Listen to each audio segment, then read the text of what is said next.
right, so have you guys heard the latest big news? The UK is like throwing out the welcome mat for um, young professionals coming from India. Yeah, with this whole new visa scheme thing they're rolling out. It's pretty huge. Huge is right. Yeah. If you've ever, even just thought about testing the waters, maybe trading in some biryani for, I don't know, fish and chips for a bit. Why not? This deep dive, this is for you. We're talking about a chance to live and work in the UK for like up to 2 years. Build your career, soak in the culture, the whole 9 yards. Yeah, it's a really interesting move, actually. Kind of see it like this. The UK is like pulling up a chair at this global talent table, right? Like right alongside all those countries offering those visas, your H-1Bs in the US and all that. Right. They're after, the best and brightest, and they're making it crystal clear young Indian professionals, they're high on the list. Okay, so 2 years in the UK. Sounds amazing. I mean, sign me up. Yeah. But I'm guessing this isn't like a free-for-all, right? Who exactly qualifies for this thing? Right. It's called the India Young Professionals Scheme. So, like, first things first, you got to be an Indian citizen. Okay, makes sense. Between 18 and 30. All right, check and check. But it's not just about your passport and your birth date. You've got to be able to show them, like, you've got the qualifications. Yeah. So specifically, at least a bachelor's degree. Think of it as the UK's way of, like, making sure you've got a solid foundation, Yeah. Something to build on. So degree certificate is going in that application packet. Yeah. Got it. But I'm guessing it's not quite as simple as just flashing your diploma and, like, hopping on a plane, right? They got it. Okay. Remember that whole 28-day rule we talk about? Uh-huh. That is super crucial here. The UK, they want to see that you can support yourself financially, at least initially, right? We're talking proof of £2,530 in savings for 28 days straight before you even apply. So think like a recent bank statement showing that amount in a UK equivalent currency, of course. That level of detail, being meticulous, that's really key here. Got it. Yeah. So let's say, like, our listeners got their qualifications in order, their finances, like, totally squared away. Are we talking, like, a mad dash to get that application in before everybody else catches on? Well, here's where it gets kind of interesting. The UK is actually using a ballot system for this visa. So picture this. It's like a digital hat Okay. filled with applications and yours. Yours is in the mix. It's a way to keep things fair. Yeah. But it does add, a little dash of luck to the whole thing. A little bit of a lottery, huh? Little bit of a lottery. So if your name gets drawn, you'll get an email. Consider that your golden ticket to actually apply. Okay, so you've beaten the odds. Your name is pulled in the ballot. How much time do you have to, like, actually get everything together, the whole application? All right, so you've got a 90-day window. Yeah. From the time you get that email invitation. Right. To submit your complete application. Now, that might sound like a comfortable cushion, right? Trust me, you're going to want to use every single day wisely. Gathering those documents, dotting your I's, crossing your... It takes time. And keep in mind, once you apply, you need to be ready to, like, pack your bags and actually be in the UK within 6 months. Wow. 6 months. Oh. That's both exciting and a little bit nerve-wracking at the same time. Speaking of which, the visa application process on its own right can be a little intimidating. What should our listeners know to, like, go in feeling prepped? Yeah. Oh, totally. I get it. Like, visas can seem like this big, scary, mysterious thing. Yeah. But the UK system, it's actually designed to be pretty straightforward, Okay. It's about being organized. That's all. We're not talking like navigating some crazy maze in the dark here. It's more like, I don't know, following a path, a well-lit path where you can see exactly where you're going. The guidelines are clear. They've got timelines laid out. Right.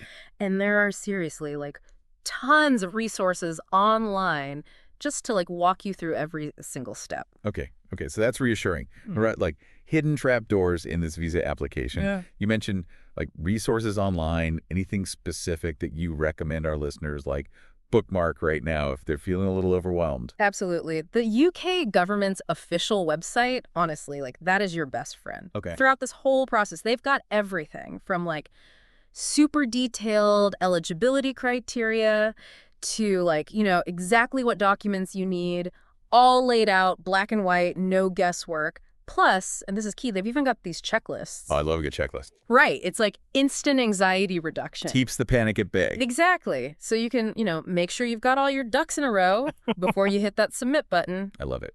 Okay, so you've aced the application. Visa arrives in the mail. Congrats. Paint us a picture. What's life actually like in the UK on this scheme? Okay. All right. Picture this. Fresh off the plane, maybe a little jet lagged, but you're buzzing. Yeah. That new adventure energy. And you're not just there to like clock in, clock out, 9 to 5. No, you've got 2 years to really like dive headfirst into British life, the whole shebang. This isn't like your typical work visa.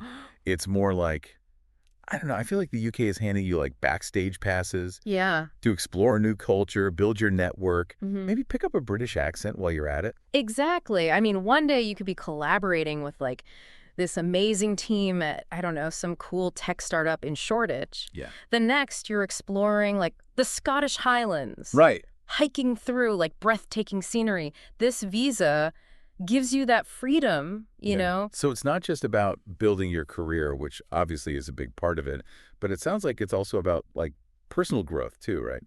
100%. And speaking of careers, this scheme, it doesn't lock you into like one specific job, one industry. Oh, cool. You've got options. You want to work for like a huge global corporation, go for it. Feel like maybe dipping your toes into the UK startup scene, that's on the table too. Yeah. Or maybe you've always thought about, being your own boss. Yeah. This visa even lets you freelance or even start your own company. That's amazing. The flexibility is incredible. Mm. But it's not all like sunshine and roses, right? I mean, moving to a new country, even one that's known for being as welcoming as the UK, it's got to come with its own like set of adjustments. Yeah, you're absolutely right. I think it's important to go into this whole thing with a balanced perspective, Right. Like the UK, it's known for being super diverse. Multiculturalism is a huge part of life there. Right. But it's still a different world from India. There are going to be cultural nuances to navigate. Everything from like workplace etiquette to just how you interact with people in everyday life. Okay. For example, did you know, like, in British work culture, it's actually kind of considered rude to be, like, overly self-promotional, Oh, interesting. which is so different from some other work cultures where it's, like, encouraged. Right. Yeah, that is so interesting. I mean, it just goes to show you, right? It's those little things that you might not even think about that can really like trip you up when you're adjusting to a whole new place, a whole new culture. So it sounds like cross-cultural awareness is like essential homework, right? For anyone even just thinking about this visa. Totally. Even just, like, doing a little reading up on British etiquette, maybe connecting with, I don't know, some other young professionals who've already made the move. Yeah. Those are, like, really good ways to, hit the ground running. And remember, like, the UK is full of people from all over the world, so you're not going to be alone in like, navigating those cultural waters. Right. It's like that they say, the more you know, the smoother the journey, right? Yeah. But let's be real for a sec. Adjusting to a new culture, it isn't just about like knowing when to make eye contact or how to like cue politely. It's money, it's making friends, it's like the whole thing, right? Yeah, you're totally right. Like financially, you got to be prepared, especially if you're like drawn to those big cities. Like, let's be real, London. Yeah. Rent's going to be a big one. Then you've got council tax, groceries, transportation. It all adds up. I think doing your research on like average living costs in different parts of the UK, that's essential. Budgeting, key. Got it. But what about the less tangible stuff? Right. Like finding your people, finding your place, your groove, building that support system. Any advice for our listeners on that front? I think it's all about being proactive, honestly. Yeah. You're not just moving to a new country. Yeah. You're joining a community. So look for those, like, I don't know, online forums, Facebook groups, whatever, for Indian expats in the UK. Those can be like gold mines for practical advice, recommendations. Oh, for sure. Just connecting with people who get it, who are going through the same things. Those communities online, they can be lifesavers when you're like navigating the unfamiliar. So we've covered a lot today, from the like really specific eligibility stuff to like the bigger picture, like what's it actually like to live and work in the UK? As we start wrap up here, what's the like one big takeaway you want to leave our listeners with?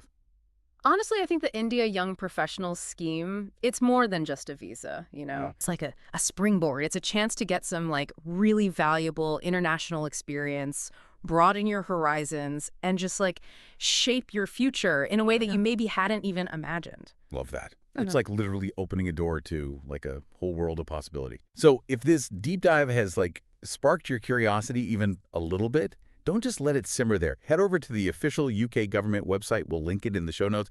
Check it out, dive into the details. And remember, sometimes the most rewarding adventures, those are the ones we kind of just we jump into with a healthy dose of curiosity and a little bit of that spirit of adventure. Until next time, happy exploring, everybody.